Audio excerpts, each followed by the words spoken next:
Test 4. You will hear a number of different recordings, and you will have to answer questions on what you hear. There will be time for you to read the instructions and questions, and you will have a chance to check your work. All the recordings will be played once only. The test is in 4 sections. At the end of the test, you will be given 10 minutes to transfer your answers to an answer sheet. Now turn to Section 1.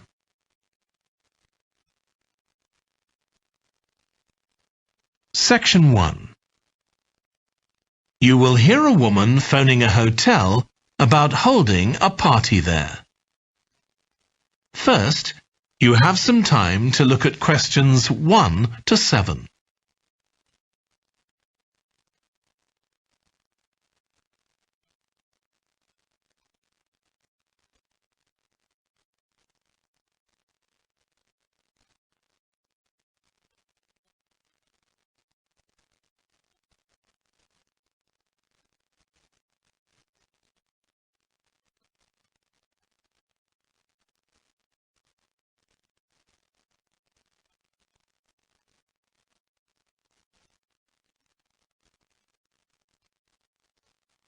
You will see that there is an example that has been done for you.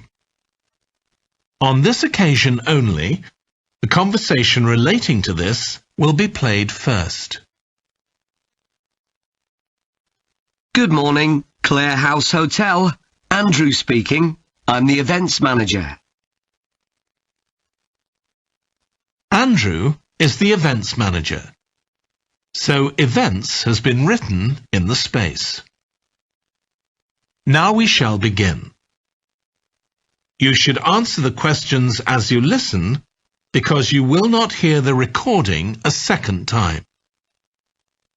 Listen carefully and answer questions 1 to 7. Good morning, Clare House Hotel. Andrew speaking. I'm the events manager. Good morning, Andrew. My name's Samantha. I'm arranging a party for my parents' 50th wedding anniversary, and I'm ringing to ask about hiring a room sometime next September. Also, my parents and several of the guests will need accommodation. OK, I'm sure we can help you with that. Will you be having a sit-down meal or a buffet? Probably a sit-down. And do you know how many people there'll be? Around 80, I think. Well, we have 2 rooms that can hold that number. One is the Adelphi room. That can seat 85, or hold over 100 if people are standing for a buffet. Right. If you have live music, there's room for 4 or 5 musicians in the gallery, overlooking the room. Our guests usually appreciate the fact that the music can be loud enough for dancing, but not too loud for conversation. Yes, I really don't like it when you can't talk. Exactly. Now, the Adelphi room is at the back of the hotel, and there are French windows leading out onto the terrace. This has a beautiful display of pots of roses at that time of the year. Which direction does it face? Southwest. So that side of the hotel gets the sun in the afternoon and early evening. Very nice. From the terrace, you can see the area of trees within the grounds of the hotel, or you can stroll through there to the river. That's on the far side, so it isn't visible from the hotel. OK. Then another option is the Carlton room. This is a bit bigger. It can hold up to 110 people. And it has the advantage of a stage, which is useful if you have any entertainment, or indeed a small band can fit onto it. And can you go outside from the room? No, the Carlton room is on the first floor, but on one side the windows look out onto the lake. Lovely. I think either of those rooms would be suitable. Can I tell you about some of the options we offer in addition? Please do. As well as a meal, You can have an MC, a master of ceremonies, who'll be with you throughout the party. What exactly is the MC's function? I suppose they make a speech during the meal, if we need one, do they? That's right. All our MCs are trained as public speakers, so they can easily get people's attention. Many guests are glad to have someone who can make themselves heard above the chatter. And they're also your support. If anything goes wrong, the MC will deal with it, so you can relax. Great. I'll need to ask you about food, but something else that's important is accommodation. You obviously have rooms in the hotel, but do you also have any other accommodation? Like cabins, for example? Yes, there are 5 in the grounds, all self-contained. They each sleep 2 to 4 people and have their own living room, bathroom and small kitchen. That sounds perfect for what we'll need. Before you hear the rest of the conversation, you have some time to look at questions 8 to 10.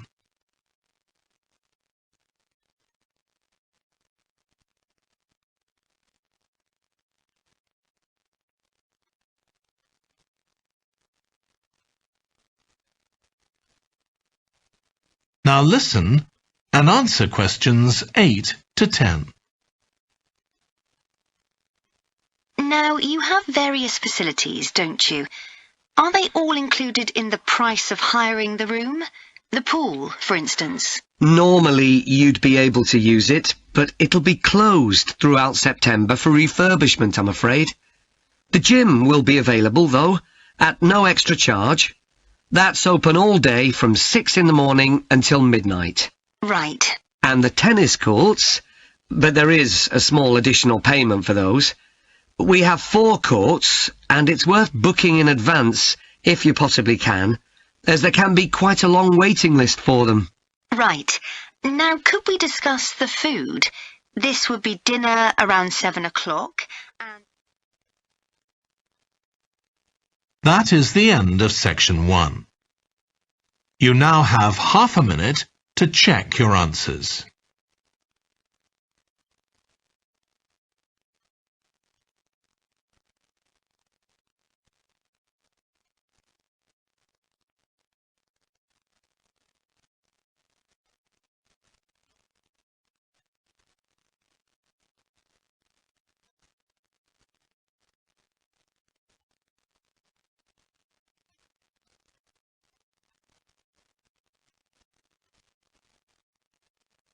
Now turn to section 2.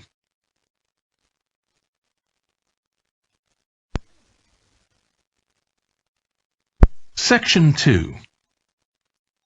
You will hear a holiday company representative talking to a group of tourists in a large hotel about things they can do during their holiday.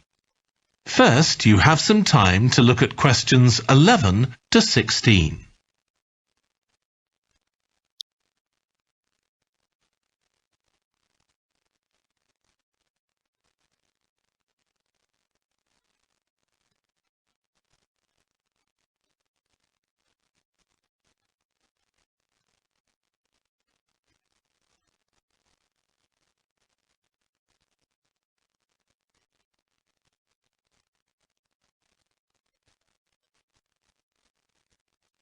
Now listen carefully and answer questions 11 to 16.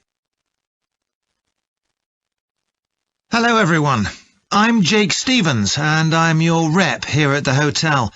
I'm sure you'll all have a great time here. So, let me tell you a bit about what's on offer. I'll start by telling you about some of the excursions that are available for guests. One thing you have to do while you're here is go dolphin watching. On our boat trips, we pretty well guarantee you'll see dolphins. If you don't, you can repeat the trip free of charge. We organise daily trips for just €35. Unfortunately, there aren't any places left for this afternoon's trip, but come and see me to book for later in the week. If you're energetic, I'd recommend our forest walk. It's a guided walk of about 7 kilometres. There'll be a stop halfway, and you'll be provided with a drink and sandwiches. There's some fairly steep climbs up the hills, so you need to be reasonably fit for this one, with good shoes. Oh, and bring a waterproof in case it rains. It's just €25, all-inclusive, and it's every Wednesday. Then on Thursdays, we organise a cycle trip, which will give you all the fun of biking without the effort. We'll take you and your bike up to the top of Mount Lana and leave you to bike back. It's a 700-metre drop in just 20 kilometres, so this isn't really for inexperienced cyclists, as you'll be going pretty fast. And if it's a clear day, you'll have fantastic views. On our local craft tour, you can find out about the traditional activities in the island.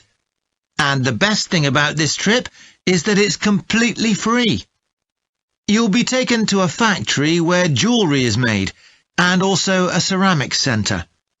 If you want, you can buy some of the products, but that's entirely up to you. The trip starts after lunch on Thursday, and you'll return by 6 p.m. If you're interested in astronomy, you may already know that the island's one of the best places in the world to observe the night sky. We can offer trips to the observatory on Friday for those who are interested. They cost €90 per person, and you'll be shown the huge telescopes and have a talk from an expert who will explain all about how they work. Afterwards, we'll head down to Sunset Beach, where you can have a dip in the ocean if you want, before we head off back to the hotel. Finally, there's horse riding. This is organised by the Equestrian Centre over near Playa Cortino, and it's a great experience if you're a keen horseback rider, or even if you've never been on a horse before. They take you down to the beach, and you can canter along the sand and through the waves. It costs €35, and it's available every day. Before you hear the rest of the talk, you have some time to look at questions 17 to 20.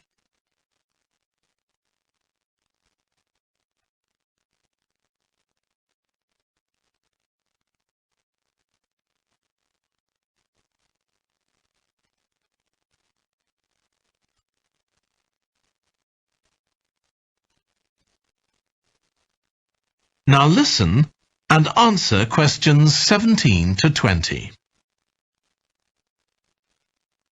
So, there's plenty to do in the daytime, but what about nightlife? Well, the number one attraction's called Musical Favourites.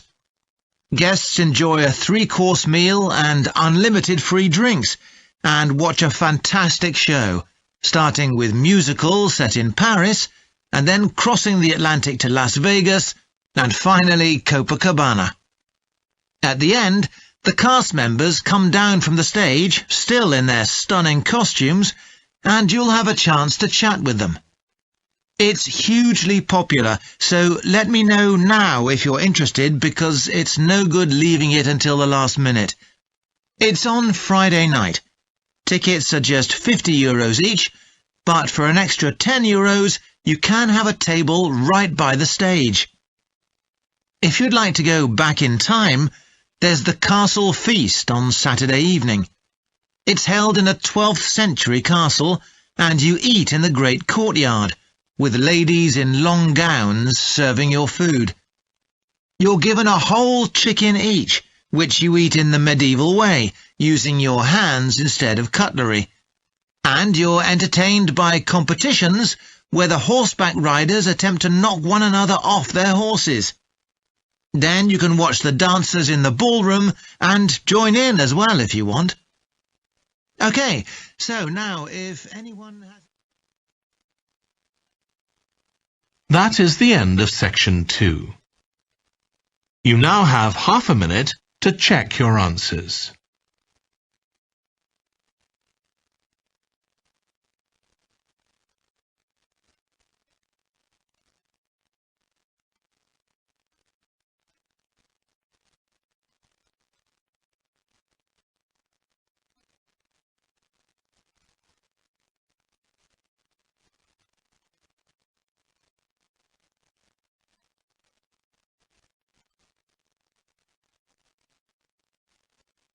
Now turn to Section 3.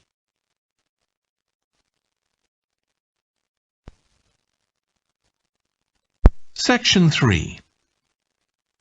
You will hear Stephanie, who is thinking about taking a one-year course in children's literature, talking to Trevor, who is currently taking the course. First, you have some time to look at questions 21 to 25.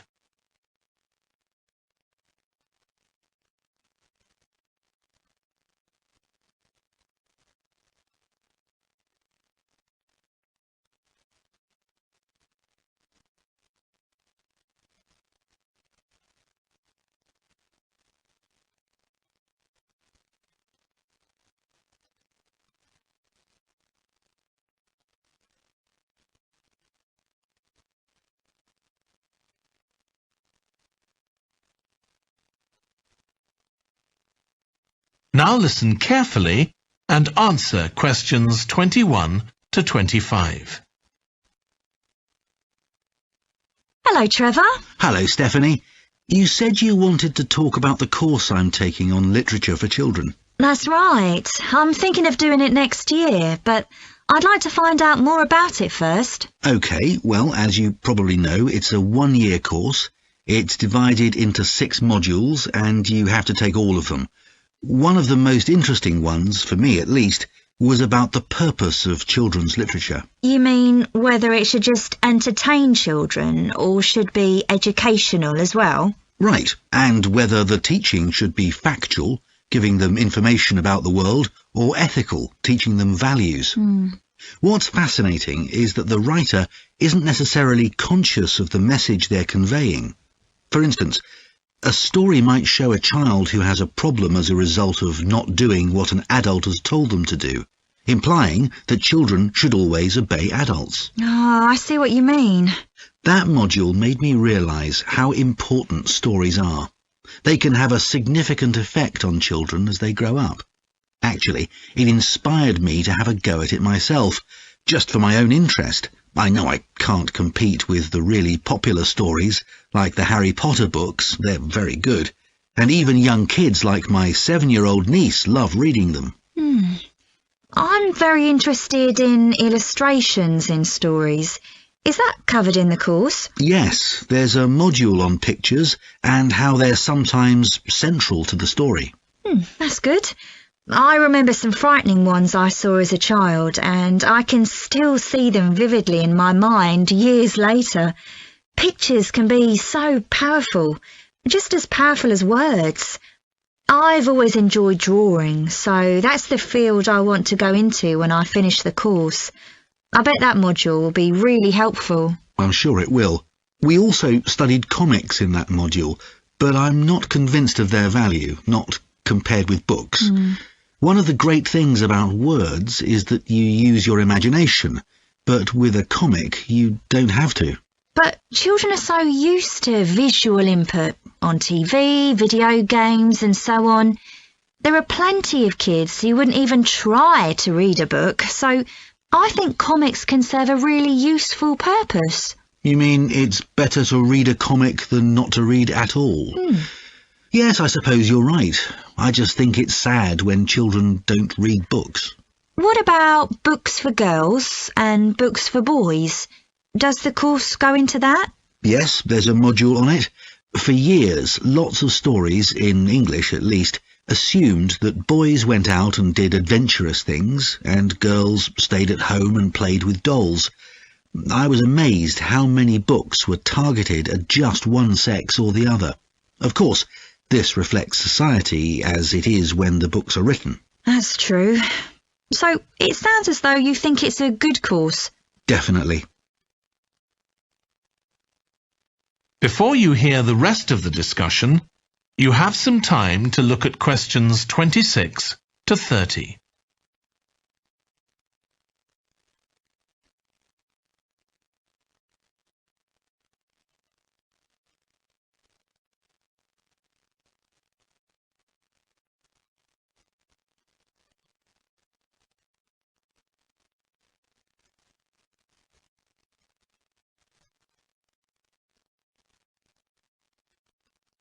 Now listen and answer questions 26 to 30. Have you been reading lots of children's stories to help you decide whether to take the course? Yeah, I've gone as far back as the late 17th century, though I know there were earlier children's stories. So does that mean you've read Perrault's fairy tales, Cinderella, the Sleeping Beauty, and so on? Yes, they must be important because no stories of that type had been written before. These were the first. Then there's the Swiss Family Robinson. I haven't read that. The English name makes it sound as though Robinson is the family's surname, but a more accurate translation would be the Swiss Robinsons, because it's about a Swiss family who are shipwrecked, like Robinson Crusoe in the novel of a century earlier. Well, I never knew that. Have you read Hoffmann's The Nutcracker and the Mouse King? Wasn't that the basis for Tchaikovsky's ballet, The Nutcracker? That's right. It has some quite bizarre elements. I hope you've read Oscar Wilde's The Happy Prince. It's probably my favourite children's story of all time. Oh, mine too. And it's so surprising because Wilde is best known for his plays, and most of them are very witty, but The Happy Prince is really moving. I struggled with Tolkien's The Lord of the Rings. 3 long books, and I gave up after 1. It's extremely popular, though. Yeah, but whereas something like The Happy Prince just carried me along with it, The Lord of the Rings took more effort than I was prepared to give it. I didn't find that. I love it. Another one I've read is Warhorse. Oh, yes, it's about the First World War, isn't it? Hardly what you'd expect for a children's story. Exactly, but it's been very successful. Have you read any... That is the end of section 3. You now have half a minute to check your answers.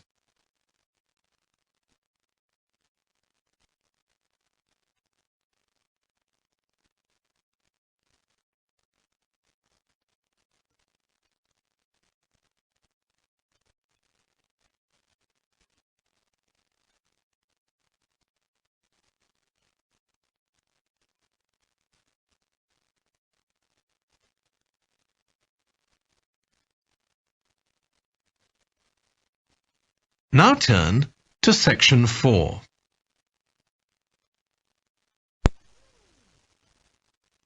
Section 4.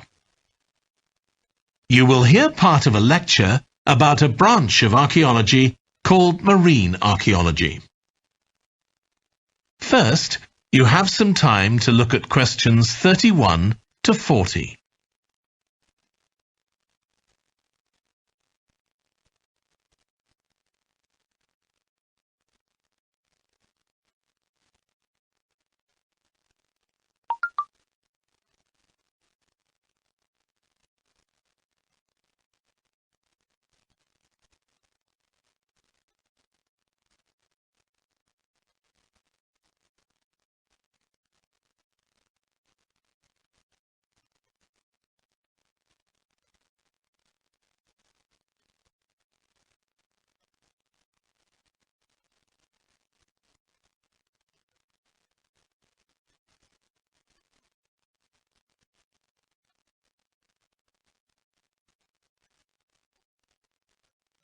Now listen carefully and answer questions 31 to 40. In today's class, I'm going to talk about marine archaeology, the branch of archaeology focusing on human interaction with the sea, lakes and rivers. It's the study of ships, cargoes, shipping facilities and other physical remains. I'll give you an example, then go on to show how this type of research is being transformed by the use of the latest technology. Atlit Yam was a village on the coast of the eastern Mediterranean, which seems to have been thriving until around 7000 BC. The residents kept cattle, caught fish, and stored grain. They had wells for fresh water. Many of their houses were built around a courtyard, and were constructed of stone. The village contained an impressive monument, 7 half-ton stones standing in a semicircle around a spring that might have been used for ceremonial purposes. Atlit Yam may have been destroyed swiftly by a tsunami, or climate change may have caused glaciers to melt and sea levels to rise, flooding the village gradually. Whatever the cause, it now lies 10 metres below the surface of the Mediterranean, buried under sand at the bottom of the sea. It's been described as the largest and best preserved prehistoric settlement ever found on the seabed. For marine archaeologists, Atlit Yam is a treasure trove. Research on the buildings, tools, and the human remains has revealed how the bustling village once functioned, and even what diseases some of its residents suffered from. But of course, this is only one small village, one window into a lost world. For a fuller picture, researchers need more sunken settlements, but the hard part is finding them. Underwater research used to require divers to find shipwrecks or artifacts, but in the second half of the 20th century, various types of underwater vehicles were developed, some controlled from a ship on the surface, and some of them autonomous, which means they don't need to be operated by a person. Autonomous underwater vehicles, or AUVs, are used in the oil industry, for instance, to create maps of the seabed before rigs and pipelines are installed. To navigate, they use sensors such as compasses and sonar. Until relatively recently, they were very expensive and so heavy that they had to be launched from a large vessel with a winch.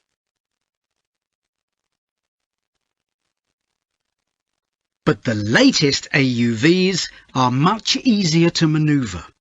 They can be launched from the shore or a small ship, and they're much cheaper, which makes them more accessible to research teams.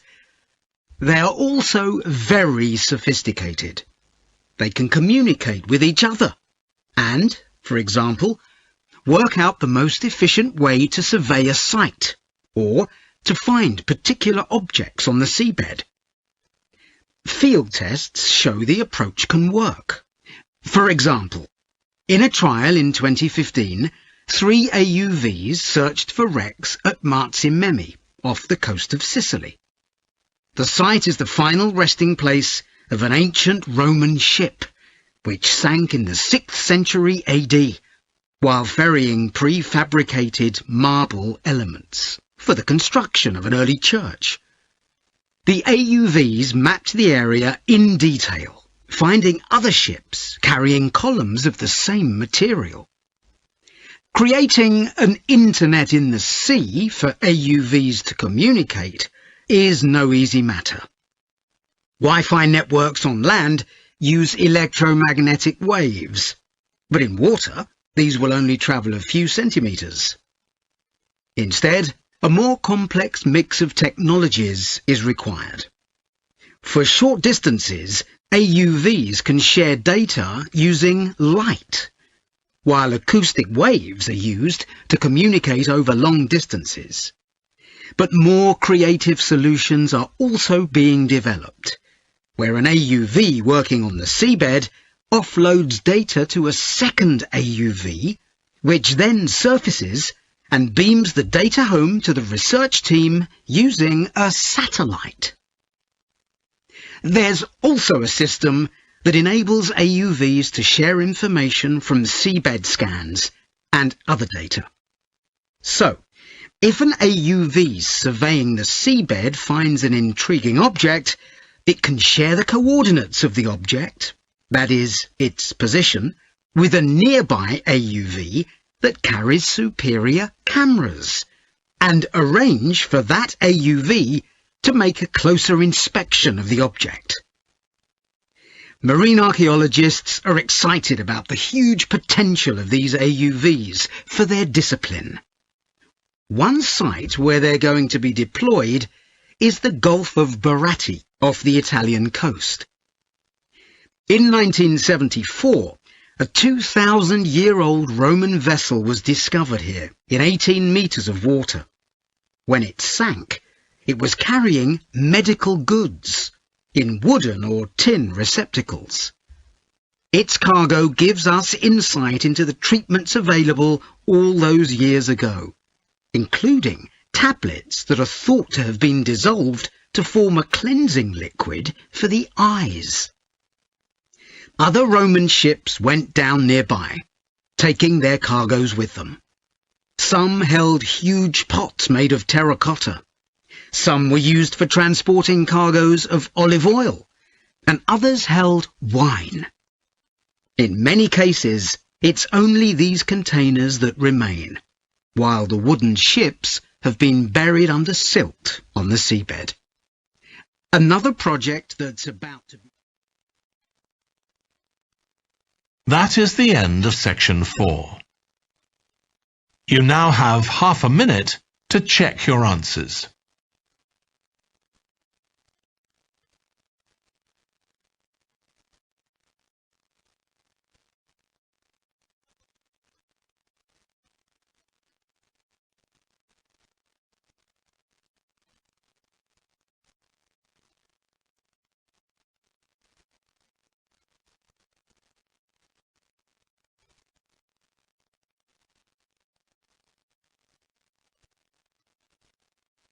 That is the end of the listening test.